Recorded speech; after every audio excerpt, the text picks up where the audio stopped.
जय हिंद बच्चों, स्वागत है अपने इस यूट्यूब चैनल में। आज की इस वीडियो में कक्षा 12 के विद्यार्थियों के लिए संस्कृत का मॉडल पेपर लेकर आए हैं, जो 2025 बोर्ड एग्जाम के लिए मोस्ट इंपॉर्टेंट रहेगा। देखो बच्चों, यहाँ बच्चे का अनुक्रम लिखना है, परीक्षार्थी का नाम रहेगा और यहाँ संकेतांक रहेगा और समय 3 घंटे 15 मिनट आपको मिलेंगे।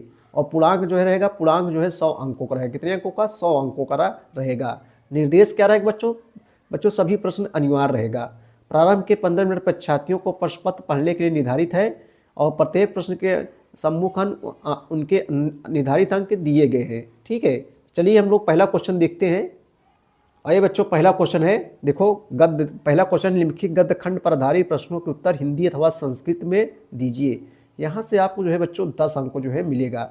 देखो ये गद्य दिया गया है, इसको आप पढ़ लीजिए और उसके बाद में पढ़ के इसको आपको उत्तर देना है। देखो प्रश्न दिया रहेगा, इसे प्रश्न भी दिया रहेगा, जैसे उपयुक्त गद्यांश पुस्तक के लेखक 4 नाम लिखा था, यानी पुस्तक का लेखक और पुस्तक का नाम लिखना है। उसके बाद दूसरा क्वेश्चन है, क्यूरक कथय। उसके बाद मन्य गर्माद्रभ्य को व वृत्तांतो गंधर्व राजकुले। ठीक है, और रेखांकित अंश की हिंदी में अनुवाद कीजिए। चंद्रापीठ का सौम्यो जाग्रह का मुद्राम परिवेश। उसके बाद में गंधर्व राजपुत्री का आशीत। देखो प्रश्नोत्तर दिया गया और उसके बाद उत्तर देना है। देखो उत्तर भी दिया गया है। उपयुक्त गद्यांश पुस्तक चंद्रापीठ कथा, लेखक है महाकवि बाण भट्ट। दूसरा का उत्तर है, क्यूरोक कहो बताओ मेरे निकलने से लेकर अब तक गंधर्व राज के कुल का क्या वृत्तांत है। तीसरा है, चंद्रापीठ का तत् सर्वम शीर्षक कृत्वा सौम्यव जाग्राह चंद्रापीठा मधुरम परिवेश। चौथे का उत्तर होगा। पांचवें का उत्तर, गंधर्व राजपुत्री कादम्बरी आशित, यानी गंधर्व राजपुत्री कौन है? कादम्बरी थी। ठीक है, गंधर्व राजपुत्री यानी गंधर्व राजपुत्री कौन थी? तो गंधर्व राजपुत की पुत्री कादम्बरी थी। अथवा करके दिया रहेगा, 2 में से एक आपको करना पड़ेगा, चाहे इसको कीजिए चाहे इसको कीजिए। बच्चों 2 में से एक आप करना होगा। तो एक हमने कर दिया, 2 भी आपने, देखो ये प्रश्न उत्तर दिया गया है, इसका उत्तर भी है। देखो प्रश्न दिया गया है, उसके बाद में उत्तर, 2 में से एक बच्चों आपको करना पड़ेगा। आप लोग देख लीजिए, इसका उत्तर भी दिया गया है, अभी हमने प्रश्न दिखाया और इसका उत्तर भी दिया गया है। 2 नंबर में क्या रहेगा? 2 नंबर बच्चों आप लोग देख लीजिए। अपनी पाठ्य पुस्तक के आधार पर किसी एक पात्र का हिंदी में चाहिए चित्रण कीजिए, अधिकतम 100 शब्दों में। अधिकतम कितने शब्दों में देना है? 100 शब्दों में। कौन कौन है? जैसे कादम्बरी है, उसके बाद पुंडरीक है, शूद्रक है। यहाँ से आपको बच्चों 4 अंक मिलेंगे। कितने अंक मिलेंगे? 4 अंक मिलेंगे। तो 2 नंबर में यही क्वेश्चन रहेगा। अपनी पाठ्य पुस्तक के आधार किसी एक पात्र का हिंदी में चाहिए चित्रण कीजिए। चाहे पुंडरीक इंपॉर्टेंट है, शूद्रक, 3 में से रट लीजिए, एक जरूर आएगा। यहाँ से आपको बच्चों 4 नंबर और कितने शब्दों में? 100 शब्दों में लिखना है।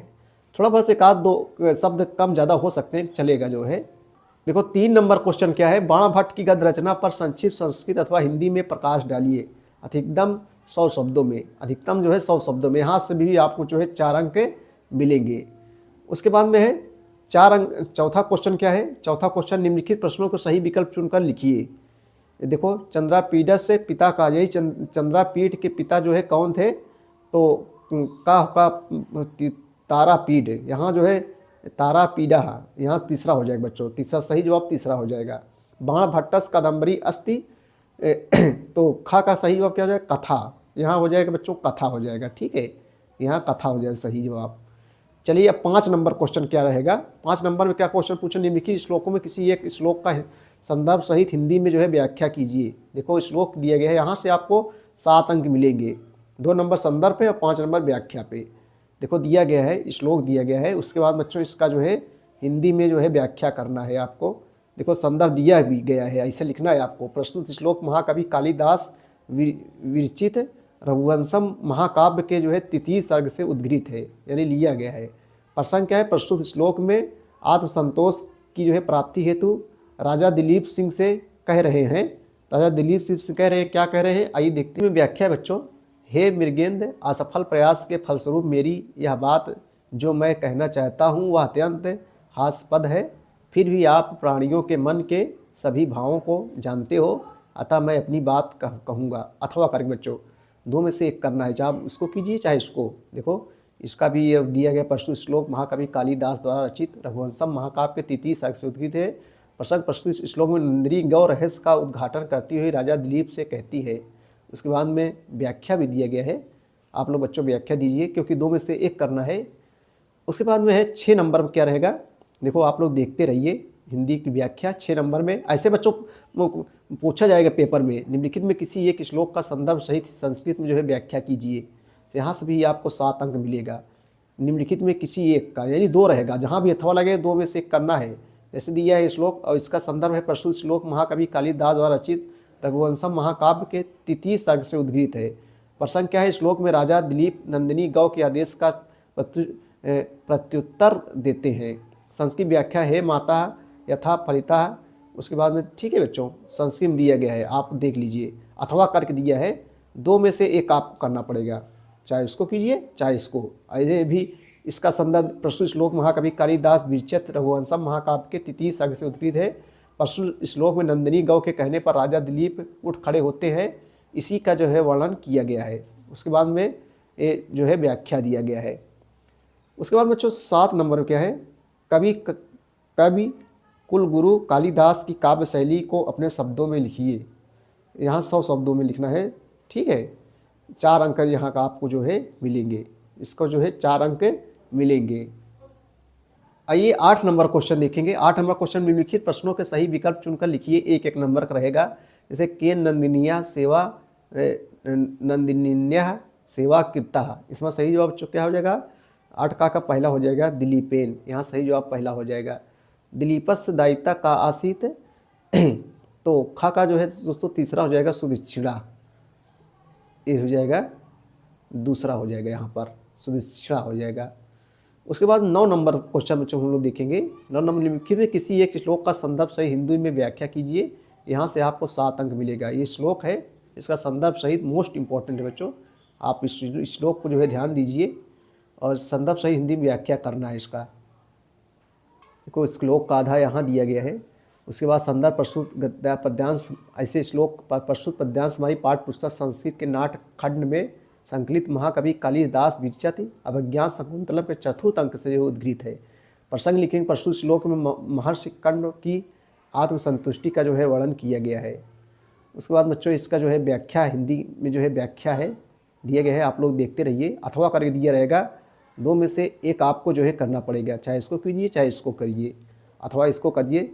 संदर्भ प्रस्तुत पद्यांश हमारी पाठ्य पुस्तक संस्कृत के नाटक खंड में संकलित महाकवि कालिदास द्वारा रचित अभिज्ञान शकुंतलम के 4th अंक से जो है उद्गृत है। प्रसंग प्रस्तुत श्लोक में कश्यप द्वारा अपने शिष्य, उसके बाद में साडूर को दुष्यंत के लिए जो है दिए गए संदेश का जो है वर्णन किया गया है। हिंदी में जो है व्याख्या दिया गया है, ठीक बच्चों, चाहे 2 में से एक आपको करना पड़ेगा। 10 नंबर में क्या रहेगा, निम्नलिखित में किसी एक सूक्त का संदर्भ सहित हिंदी में जो है व्याख्या कीजिए। 7 नंबर यहाँ से आपको मिलेगा, संदर्भ सहित आपको जो है व्याख्या करना पड़ेगा। अभिज्ञान शकुंतलम के 4th अंक के आधार पर दुर्वासा श्राप का जो है वर्णन संक्षेप में जो है कीजिए, अधिकतम 100 शब्दों में, ठीक है। 4 अंक यहाँ से आपको जो है मिलेंगे दोस्तों। उसके बाद 12 नंबर है, निम्नलिखित प्रश्नों के सही विकल्प चुनिए। प्रियवंदा कस्या सखी आसीत, प्रियम वदा कस्या सखी आसीत, तो सही जवाब का तीसरा हो जाएगा, यहाँ पर शकुंतलाया तीसरा हो जाएगा। शकुंतलाया पति गृह गमन काले कस्य हृदयम उत्कंठितम जातम, तो सही जवाब हो जाएगा, खा का पहला हो जाएगा कंठवश कन्वस्य, सही जवाब पहला है दोस्तों, यहाँ हो जाएगा। देखो 13 नंबर निम्नलिखित किसी एक विषय पर 10 पंक्तियों में निबंध लिखिए, 10 अंक आपको जो है मिलेगा। 13 नंबर जो है क्वेश्चन जो है निबंध रहेगा, जनसंख्या विस्फोट, तीर्थ राज प्रयागा, देखो बच्चों। उसके बाद राष्ट्रीय अखंडता अनुशासनम, ये जनसंख्या विस्फोट मोस्ट इंपॉर्टेंट है, इसको आप 2 में 3 जरूर आएगा, यहाँ 10 अंक आपको बच्चों जो है मिलेगा। उसके बाद में है 14 नंबर है, रूपक अलंकार को हिंदी अथवा संस्कृत में परिभाषित कीजिए, 2 अंक मिलेंगे, देखो दिया भी गया है, आप लोग पढ़ लीजिए 14 नंबर। उसके बाद में अथवा दिए गए हैं, ठीक है बच्चों। आइए आगे देखेंगे 15 नंबर क्या है। 15 नंबर निम्नलिखित में से किन्हीं 4 वाक्यों का संस्कृत में जो अनुवाद कीजिए। हंसो मत, छात्र विद्यालय की ओर जाते हैं, बच्चे सांप से डरते हैं, तो हंसो मत इसका क्या हो जाए, अलम हस्तेन। उसके बाद में है दूसरा दोस्तों, छात्रा विद्यालयम प्रति गच्छन्ति, छात्र विद्यालय की ओर जाते हैं। बच्चे सांप से डरते हैं, बालका सर्पात विभयति। मंदिर के चारों ओर वाटिका है, तो मंदिरम परिता वाटिका अस्ति। वह शेर से डरता है, सा सिंहात विभेति। विष्णु को नमस्कार है, विष्णुवे नमः, यानी विष्णु को जो है नमस्कार है।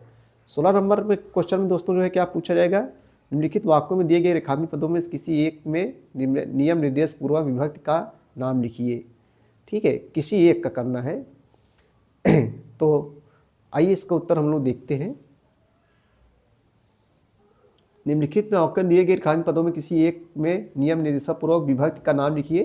तो बच्चों पहला हम एक करना है, तो यहाँ पंचमी विभक्ति हो जाएगा, और अपादाने पंचमी, इसका नियम निर्देश क्या करना है, अपादाने पंचमी।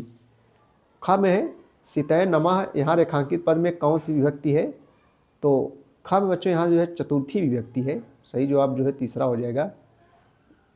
कह रहा है कि सीतये नमः, यहाँ रेखांकित पद में कौन सी विभक्ति है, तो चतुर्थी विभक्ति है, 1 नंबर मिल जाएगा। 17 नंबर क्वेश्चन, निम्नलिखित समस्त पदों में किसी एक पद का समास विग्रह कीजिए। 3 दिया गया है, इसमें बच्चों पहला है, देखो हम करने से आशा तीता, तो आसाम अति कर्म्य हो जाएगा। उसके बाद खा है अधिहरि में प्रयुक्त समास का नाम लिखिए, तो यहाँ जो है अव्ययी भाव समास है। तो बच्चों यहाँ जो है क्या हो जाएगा, अव्ययीभाव। अधिहरि में प्रयुक्त समास कौन सा है, तो अव्ययी भाव समास है। ठीक है, दिया भी गया उत्तर, आप लोग बच्चों देख लीजिए। 18 नंबर क्या क्वेश्चन पूछेगा, 2 नंबर का है। रमष्टिकते का संधि विधायक सूत्र जो है लिखिए, अथवा ख नंबर है वगीसा का संधि विग्रह कीजिए। तो 18 नंबर का उत्तर क्या हो जाएगा दोस्तों, विसर्जनीय साह हो जाएगा इसका सूत्र, विसर्जनीयस्य साह इसका विधायक सूत्र हो जाएगा। वगीसा का संधि विच्छेद क्या, वाक धन ईसा, वाक धन ईसा बराबर वगीसा हो जाएगा, का गा में परिवर्तन हो जाएगा, वाक धन ईसा बराबर क्या हो जाएगा, वगीसा हो जाएगा। 19 नंबर में क्वेश्चन क्या पूछा जाएगा, 2 नंबर का है, गृह्य पद में कौन सी विभक्ति व वचन है, तो चतुर्थी एक वचन।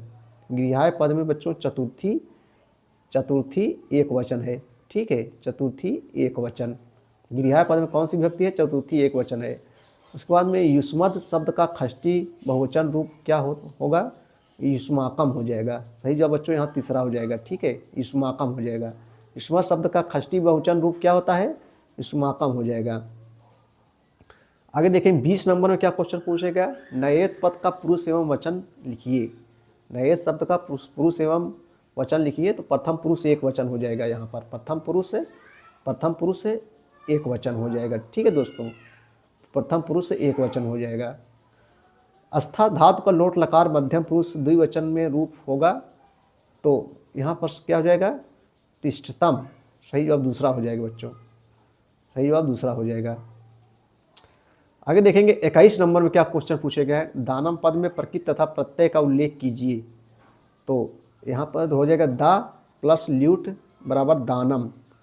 ठीक है, और उसके बाद दा धातु में कत्वा प्रत्यय लगाने से बनता है दत्वा बनेगा, सही जवाब यहाँ पहला हो जाएगा। उसके बाद में 22 नंबर बच्चों को पूछा जाएगा, यहाँ 2 नंबर मिलेगा, हाँ 1 नंबर। निम्नलिखित वाक्यों में किसी एक का वाच्य परिवर्तन कीजिए। 2 नंबर आपको यहाँ से मिलेगा, एक करना है। तो जैसे दिए गए, तम किम पठसी, तोया किम पठ्यते। ठीक है, चारों को दिया गया है। छात्रा पत्रम लिखा थी, छात्रा पत्र लिखते। बच्चों ऐसे ही जो है पेपर पूछा जाएगा क्वेश्चन। वीडियो देखने के लिए बहुत बहुत धन्यवाद, थैंक यू।